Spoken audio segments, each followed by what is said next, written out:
Evaluation question 7. The question is, what's the question? What's the question? When? Okay. What? Okay, go.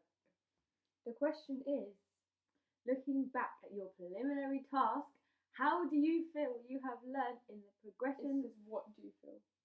Oh yeah. What do you feel you have learned in the progression from it to your full production? Opening sequence. Right. Camera angles. How did we progress? Well, luckily, this one does photography. I do. So we had a good camera to start with anyway. Yeah. We were less. And she has a tripod. Yeah, I have a tripod, so it was straight. That was yeah. a good thing. And then we were good with the timings because we worked out how quick the video started taking, so then we could be like, go, and everyone would go, and it worked. We did everything to like the precise second, just to make sure. Like a little. And we made sure we filmed everything 3 times, just in case. So then we could pick the best one. Woo! What else is there? No. The shot types. We learnt a few of the shot types, like quite a few of them. We had a massive booklet full of all of them. We then made a task actually to show like the ones that we might use, like dolly zoom and close up and stuff like that. And then we knock down shot.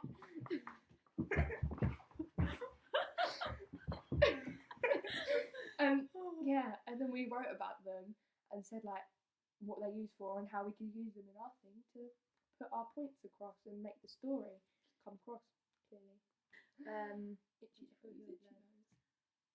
I feel like we know a lot more of the shots. Like, I feel like we know a lot. I feel like we know a lot more of the shots. We know a lot more of them and what they are and what they represent. Is that what you're trying to say, or is that just a completely different point? We know them like off by heart. Like if I at the beginning, if I'd have said to Mickey like, we'd been like, wait, look back in the paper. Let me go and get my dolly. But Barbie, where are you? But now we know what it is. Like I don't know, straightforward with their names, but other ones like you kind of got to learn. And by doing this task and like other like little videos for all of it. It's all in the noggin. Finn? Noggin? Dude. Sorry, little Nemo quote there. Preliminary task, we knew with dialogue we had to be clear as well because there was quite a lot of mumbling, and when you don't look at the camera you've got to talk louder because otherwise you can't see the lips and it's harder to know what they're talking about unless they're quite loud. That reminds me as well, another thing, in the preliminary task I made this silly mistake. I was walking through the door and then I just like looked at the camera, so it was obvious that it was being filmed, not like a natural looking film. So we made sure that people didn't look at the camera in our real film. And if we did, we like retook it again. We tried to make everything as perfect as possible because we did a shot reverse shot, quite a few shot reverse shots actually, and it's that getting everyone to stop and stay in the same position for the next bit is we did it. I think the bit it worked well was when the kidnapper, Lawrence Knight, walked past Anissa and bumped into her like this. Like he stopped like literally like that.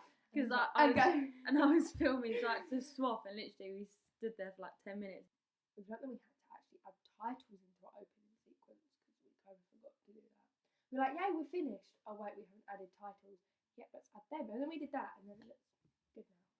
Yeah, I think it looks good. We also learnt how to use like the editing stuff because at the beginning in the preliminary task we didn't know what Final Cut was, let alone how to use it, and now we've used that for the whole thing, so like we know where to find simple things like how to put text in where we want it to go, the text on top of the videos, not underneath, otherwise it doesn't come up. The hardest struggle of our whole editing process. That got us wound up for about an hour and it really shouldn't have. We were sitting there for how do we get the text, and then all the teachers were trying to help us.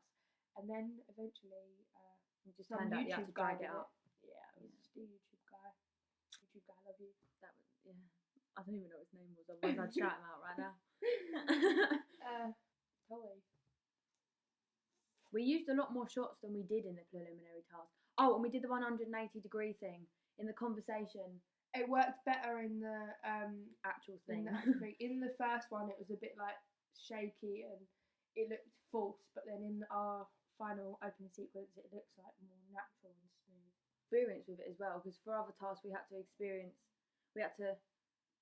Practice. Yeah. That's the one. Practice all the different shots, and we actually put them on the blog, so we got a chance to actually do it. And we literally did like about 5 attempts on each one to get them right, so we got really familiar with how to do it, which was. And we knew which ones we were actually going to use, so we focused on like learning what they were, and so we made sure we did them right. Yeah. How else did we develop? What was bad in our preliminary?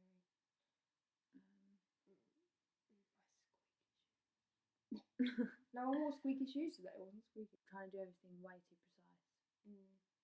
Then we just like realised add a few extra seconds to what we planned. And like, on our storyboard we said each shot will last that many seconds, but then we added like a few seconds either way so that we had room to crop it and make it like the perfect fit. So it flowed. Actually, the thing with our editing that we developed on as well is the bit where it has the heartbeats, because that had to be so precise, otherwise it wouldn't have all matched up. It's like the timings on that on Final Cut, and then that helped us to make it look really professional. I think it's my favourite bit out of the whole opening sequence. Yeah, it's like boom, I love that bit. The thing is as well, which was quite good, is at the beginning we said that we were going to do a certain thing, and we kept what we said we were going to do but made it better. The heartbeats we didn't plan on doing. We didn't even know they were on Final Cut. We just came up with it while we were filming. Because we knew we wanted just like picture black, and then we thought of all the sound effects which would sound good, and a heartbeat would probably be the best one. Your heart beats fast when you're scared and in shock, so And obviously the flash kind of made it like it was. Yeah. You didn't know what was going on. Like, and because she'd been spiked, it was like the effect that she might be seeing from the drugs. Don't worry, it wasn't actually drugs, it was Lemsip. Yeah, Lemsip and Ribena, not even red wine. That had to be shot quite a few times. Yeah, and it was really funny, all the Lemsip melted in Lol's hand. Sucks to be you. One of the good coincidences that I was filming the preliminary task and I filmed the actual thing, and they were acting in it and they acted in the actual thing. Yeah. So we sort of kept consistency in how we started. Yeah, because we thought Sam filmed the preliminary, and then we thought actually it would make sense if Sam filmed the open sequence. So she did. If she was the voiceover at the beginning, she did. Hello, this is Karen Martin. Shut up. I think that's enough. I do. TTFN. Later. Bye.